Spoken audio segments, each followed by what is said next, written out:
Obrigado por atender o UOL. Vou começar aí com uma pergunta repercutindo um pouco o que a Folha de São Paulo noticiou na sua capa hoje, sobre indícios de Caixa 2 recebidos pela empresa do marqueteiro João Santana, que está na Polícia Federal. O senhor acha que houve esse Caixa 2 mesmo na campanha da Dilma, como foi tesoureiro?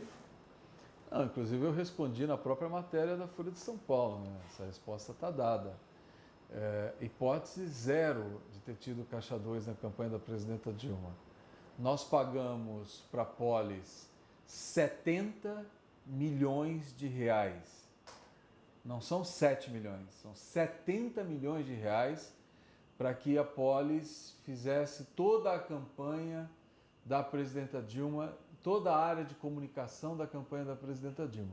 Portanto, esse valor ele está assinado em contratos, ele está declarado ao TSE, como nós também demonstramos ao TSE todas, repito, todas as transferências eletrônicas, elencamos cada valor e a transferência correspondente a esse valor. Portanto, nós documentamos todos os pagamentos feitos legalmente, bem como documentamos todas as notas fiscais que foram emitidas pela Polis. Portanto, eu asseguro a você que a campanha da presidenta Dilma não cometeu nenhuma ilegalidade e jamais nenhum pagamento foi feito se não fosse dentro do que estabelece a legislação, dentro da legalidade, de forma ética e declarado ao Tribunal Superior Eleitoral, que é bom nós lembrarmos, aprovou por unanimidade de todos os ministros as contas da presidenta Dilma de 2014. Repercutindo ainda uma outra matéria da Folha, juristas têm questionado aí a defesa da presidente Dilma, no caso do impeachment ser feita pela AGU. O Collor, na época, ele contratou uma firma independente quando começou o pedido de impeachment. O que o senhor acha desse questionamento? Vale a AGU ou... Olha, o papel da AGU está estabelecido em lei. A AGU é quem defende os atos da presidenta Dilma e os atos dos integrantes do governo. Portanto, a AGU está cumprindo a sua função legal.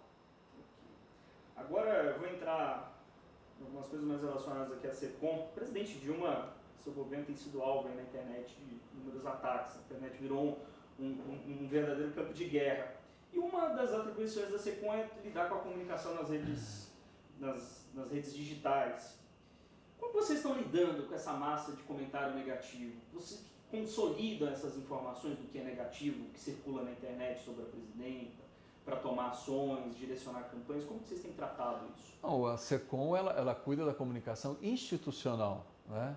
Evidente que tudo aquilo que é relacionado ao papel institucional da Presidência da República, ao papel institucional dos ministros, né, a forma organizacional do governo, é evidente que é a atribuição da SECOM. Nós monitoramos a comunicação pela internet, nós monitoramos a repercussão de todos os instrumentos de comunicação pela internet que o governo tem. Portanto, nós temos dados.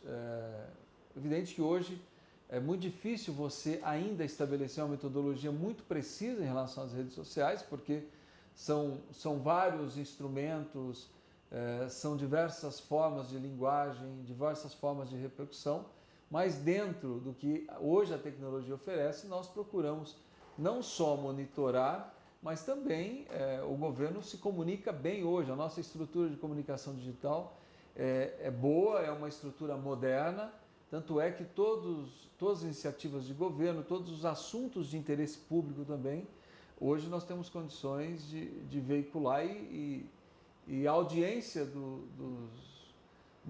dos instrumentos de comunicação do governo federal nas redes sociais, na internet, é uma audiência considerada alta pelos padrões, né, de medição, né, daquilo que é possível se medir de comunicação pela rede mundial de computadores. Outro ponto da internet que as pessoas sempre acabam virando alvo de muita discussão, reclamação, alguns até associam a imagem do presidente, são os discursos dela, que sempre acaba virando alguma sátira, alguma brincadeira, ou às vezes tendo A SECOM chega a interferir de alguma forma, ou assessorar a presidente de alguma forma nos discursos dela, ou até mesmo dar um feedback que algum discurso dela tomou um viés, muitas vezes nas redes sociais, que virou uma brincadeira ou uma crítica? Mas isso é impossível de ser feito. Hoje, pela internet, se você quiser, eu recorto um pedaço da tua pergunta que você fez para mim agora e transformo no meme na internet. Você hoje tem um instrumental imenso para você construir aquilo que você quiser na internet.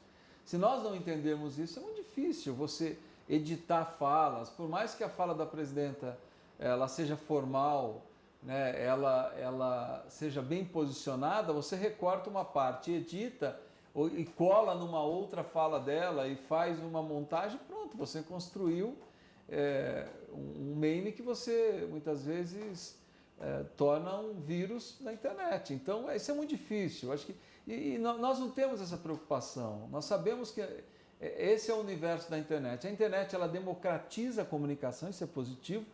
Qualquer pessoa pode ter um canal de comunicação, qualquer pessoa se torna um comunicador. Portanto, isso é um sinônimo de democratização. Também a internet, muitas vezes, essa é a parte negativa, que eu penso que só o tempo é que vai encontrar o ponto de equilíbrio, né, entre a utilização da internet de forma responsável, mas também os fakes, né, tornam a comunicação na internet muitas vezes violenta, agressiva, manipuladora, porque você trabalha com anonimato. As pessoas se julgam anônimas para fazer o que bem entendem na internet. Por mais que você tenha hoje um marco regulatório, você tenha legislação, você tenha como responsabilizar, nem hoje as nossas polícias ou o próprio Ministério Público tem uma infraestrutura para poder, por exemplo, detectar um ato de incentivo à violência, um estímulo à violência, à agressão nas redes sociais e coibir o autor desse ato. Então, eu penso que tem o aspecto positivo, mas nós temos muito que avançar para que efetivamente exista um padrão de cidadania na internet. Agora, quanto ao discurso da presidente, ele tem esse assessoramento? Toda fala da presidenta ela é preparada, mas eu te digo, eu posso pegar essa nossa entrevista aqui hoje e recortar e montar e fazer dela um instrumento ou de sátira ou de desgaste na internet. O momento que você se torna um adepto da internet como instrumento de comunicação, você está sujeito a absolutamente tudo. Nas últimas entrevistas da presidente, a gente tem notado que ela tem aberto a sua agenda mais para veículos internacionais. Tem um motivo disso? De certa forma, uma crítica aos veículos nacionais? Não, ela tem atendido os veículos nacionais. Se você pegar a agenda dela, majoritariamente, ela tem atendido aos veículos nacionais. Nós começamos o ano ela fazendo cafés aí com toda a imprensa nacional. Toda vez que ela faz um quebra-queixo, majoritariamente é a imprensa nacional. Nós estamos, claro que a agenda apresenta sendo consumida pela articulação política, por lançamento de programas importantes. Ela lançou ontem, né, mais uma fase do Minha Casa Minha Vida. Portanto, é uma agenda carregada, mas mesmo dentro dessa carga intensa de trabalho que a presidenta tem, nós estamos organizando também mais rodadas de entrevistas, mas a presidenta ela está sempre falando, ela está sempre se comunicando, inclusive com a imprensa internacional, porque nesse momento de dificuldade, de crise política que nós estamos vivendo, claro que é fundamental a presidenta também zelar pela imagem do Brasil lá fora, dialogar com os formadores de opinião, porque inclusive isso faz com que nós possamos manter a capacidade de atração de investimentos, a capacidade de atração de investidores internacionais. Ainda um pouco citando essa coisa ali no ambiente da internet, essa prática do discurso de ódio ficou mais exacerbada, mas isso hoje tem passado um pouco aí para a vida real. Estamos colecionando um pouco essa exacerbação na internet. O que o senhor acha disso? Os climas estão muito acalorados, o pessoal perdeu a beira? Olha, eu fico muito tranquilo para tratar desse tema, inclusive o UOL é testemunha, que desde meados do ano passado que eu estou alertando. Eu estou alertando que o grau de intolerância está crescendo, que nós estamos, muitas vezes, né, lideranças políticas, veículos de comunicação acabam incentivando a intolerância no país. Nós tivemos uma eleição nacional muito polarizada em 2014, uma eleição muito disputada, que teve uma polarização. Essa polarização ela não se encerrou no pós-eleição por várias questões que eu não quero entrar aqui no mérito, porque hoje me interessa muito mais debater a saída desse ambiente de intolerância do que ficar aqui recuperando como que ela nasceu. Mas ela nasceu, ela foi criada, ela foi estimulada, repito, por lideranças políticas e também por veículos de comunicação da mídia nacional. Então, é um ambiente de intolerância que ele foi alimentado. Inclusive, em meados do ano passado, eu tentei puxar uma campanha, né, via a SECOM, né, com a minha atribuição de ministro da Comunicação Social, fui, no meu entender, atacado, inclusive por setores da imprensa, que achavam que eu estava ali me movendo por defender lideranças do PT que estavam sendo hostilizadas, e eu dizia que não. Eu usei, inclusive, a metáfora de que tinha um monstro dentro da lagoa sendo alimentado por todos, que a hora que ele saísse da lagoa, nós não teríamos nenhum beneficiado, todos seriam vítimas. O senhor teme que nesse clima tão acirrado, talvez uma hora aconteça o pior, uma morte, um acidente? Eu penso o seguinte, nós temos que baixar a temperatura política do país urgentemente. O Brasil sempre foi um país que conviveu com a diversidade regional, com a diversidade cultural, com a diversidade religiosa, um país que sempre conviveu com a diversidade política, de opções civis. Nós sempre fomos um país de dimensão continental, um país extremamente diversificado, rico na sua diversidade, mas um país muito pacífico na sua diversidade. O que nós estamos construindo do ano passado para cá é um país de extrema intolerância. Uma intolerância que nasceu no campo político e que hoje já contamina todas as esferas da sociedade. Evidente, se nós não baixarmos a temperatura do país, se as lideranças responsáveis, aqueles que têm papel de liderança, não baixarem a temperatura do país, se a imprensa brasileira não começar urgentemente, né, uma campanha de quebra da intolerância, de construção da base de uma reunificação nacional, eu temo que a hora que nós formos sentar em volta de uma mesa para construir as medidas de reunificação do país, né, de pacificação do país, para que o país volte a conviver na diversidade. Eu não estou dizendo que não tem que haver divergência política. Eu não estou dizendo que não tem que ter divergência de posições. O que eu estou dizendo é que o Brasil tem que recuperar a sua tradição de ser um país pacífico na diversidade. Se nós não entendermos a gravidade do momento, certamente quando nós formos sentar em torno de uma mesa para construir as medidas de reunificação e pacificação do país, pode ser em decorrência de algo traumático, drástico, pode ser sim por conta de essa intolerância ter gerado atos tão violentos que leve à perda de vida. Um pouco essa intolerância, o senhor acha, caso a presidenta não seja impeachmentada, isso pode atrapalhar aí a perspectiva do governo, a governabilidade para os próximos anos? Não acredito nisso não. Por isso que eu tenho dito, não só eu, a presidenta Dilma hoje fez uma fala muito forte nesse sentido. Se nós olharmos também outras lideranças, e eu não vou aqui ficar nominando, mas tem gente da oposição muito preocupada com isso. Eu penso que nós temos que começar a criar esse ambiente agora. E a presidenta Dilma, né, tem todas as condições de construir esse ambiente de diálogo, né, para que a gente possa não acabar com as divergências. Repito, uma democracia é um país que convive com a divergência de pensamento, de posições políticas. O que nós temos que imediatamente é criar as condições para que o Brasil volte a ser um país que conviva com a diferença, com a divergência, mas de forma pacífica.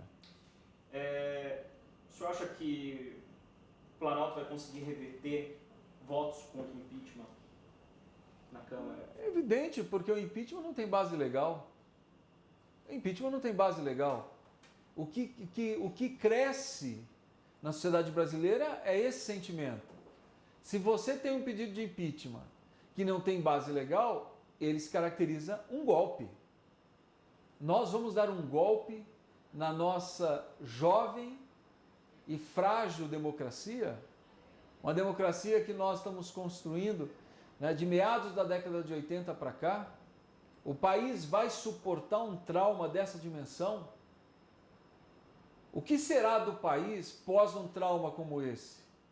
Então, eu não tenho nenhuma dúvida que os deputados no Congresso estão fazendo essa reflexão, as lideranças empresariais estão fazendo essa reflexão, os líderes dos trabalhadores estão fazendo essa reflexão, os líderes dos movimentos sociais, dos profissionais autônomos, né? As lideranças formadoras de opinião do Brasil, o que ontem eu chamei numa entrevista, né, que é uma elite, entre aspas, a elite pensante, aqueles que todos os dias pensam os rumos do Brasil, se preocupam com os rumos do Brasil, esses sabem o que significa um trauma dessa dimensão, um golpe na nossa democracia. Portanto, o que o governo está fazendo é dialogando, é conversando, é alertando a nossa base política na Câmara dos Deputados, no Congresso Nacional, reconhecendo que o Brasil vive sim uma crise política. A crise política é infinitamente superior à crise econômica. Os fundamentos da nossa economia são sólidos. Nós estamos projetando um superávit comercial de 40 bilhões de dólares. A inflação volta para o centro da meta. Nós temos, portanto, a sexta maior reserva em dólares do mundo. Portanto, nós temos fundamentos na nossa economia para que a gente responda à crise econômica o mais rápido possível. O problema hoje da nossa economia é a contaminação política. Se nós pacificarmos politicamente o país, eu não tenho nenhuma dúvida que nós fortalecemos a nossa democracia e construímos as bases para a saída da crise econômica. Eu só tenho mais duas perguntas, tá? E aí a gente encerra. Dá para fazer todo esse trabalho de reconstrução aí sem o PMDB, que era uma base importante ali para o governo, tanto no Congresso como em ministérios e outras? Olha, infelizmente, essa foi uma opção da direção do PMDB. O PMDB é um partido que ele se construiu na cultura democrática, no processo de redemocratização do Brasil, né? Infelizmente, o partido fez uma opção nesse momento. Eu entendo que, superada essa agenda do impeachment, nós temos que reunificar o país, pacificar o país. A saída dessa crise nesse momento, ela vai ser dada com uma outra base parlamentar, com a construção de uma outra base parlamentar, com a valorização de uma outra base parlamentar.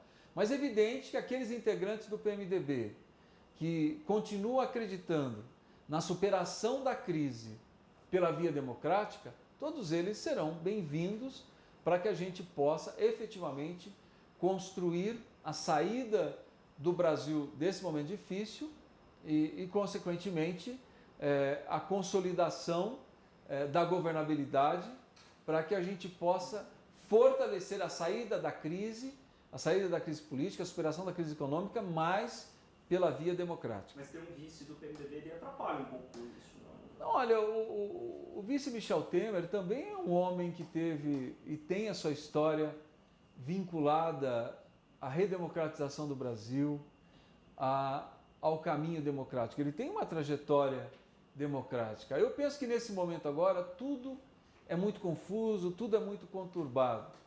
Mas eu penso que superado esse momento, é possível sim dialogar, é possível sim conversar, é possível sim nós fortalecermos a nossa democracia. O que acontece de prático nesse momento é que a saída da crise vai ser dada com a construção de uma nova base de sustentação política no Congresso Nacional. Para a gente encerrar, se o senhor fosse explicar em poucas palavras, em pouco tempo, essa crise brasileira para uma pessoa completamente leiga, Como que o senhor explicaria? Eu explicaria que nós tivemos talvez a eleição mais polarizada da história democrática brasileira. Da redemocratização, com certeza. Uma polarização política que não se encerrou na hora que foi oficializada a vitória da presidenta Dilma. Essa polarização política teve continuidade durante todo o ano de 2014. E essa polarização, essa sectarização política levou a um ambiente político que agravou aquilo que existia, né, de crise econômica, principalmente por conta do cenário internacional, por algumas dificuldades internas também, mas isso foi agravado pela crise política.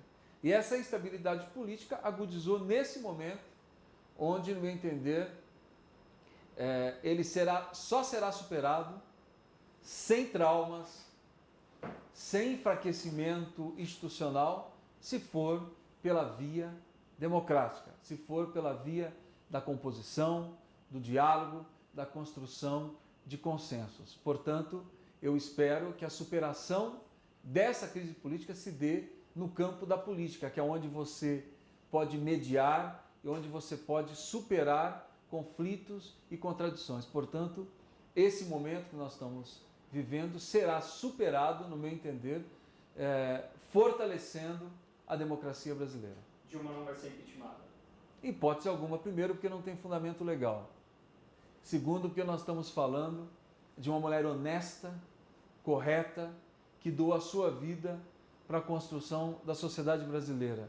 E eu ainda acredito na capacidade do diálogo, do bom senso. Em momentos de crise como esse que nós estamos vivendo, o importante é que a racionalidade prevaleça. A racionalidade tem que prevalecer para que a sensibilidade possa emergir. Eu acredito muito na sensibilidade das pessoas, dos seres humanos. Então, vamos instaurar a racionalidade para que a sensibilidade possa aflorar e fortalecer a nossa democracia. O senhor acha que a Lava Jato atrapalhou esse processo democrático também, inflou um pouco esse calor? Não, você nunca ouviu nem vai ouvir nenhum integrante desse governo criticar a Lava Jato. Eu li uma entrevista de um dos procuradores que lidera a Lava Jato, reconhecendo que nunca se investigou tanto no Brasil, graças ao governo do presidente Lula e ao governo da presidenta Dilma. Isso não sou eu que estou falando. É um procurador da República, Carlos Fernando, que lidera a Lava Jato. Ele reconhece que no governo do presidente Lula e da presidenta Dilma, o Ministério Público se tornou mais autônomo, se consolidou sua autonomia, a Polícia Federal foi estruturada. Portanto, governos que investem no fortalecimento do Ministério Público e da Polícia Federal são governos que não temem investigação. O que nós discordamos é que um processo de investigação seja utilizado de forma político-partidária por setores da sociedade. Portanto, um processo de investigação não pode se tornar instrumento da luta político-partidária. Um processo de investigação não pode ter exagero. Um processo de investigação ele tem que caminhar sempre dentro da legalidade. Né? Se nós tivermos o princípio do contraditório garantido, se nós tivermos o Estado de Direito garantido, se nós tivermos o amplo princípio de defesa garantido, se nós tivermos jurisprudência garantida, eu penso que qualquer processo de investigação só fortalece as instituições brasileiras.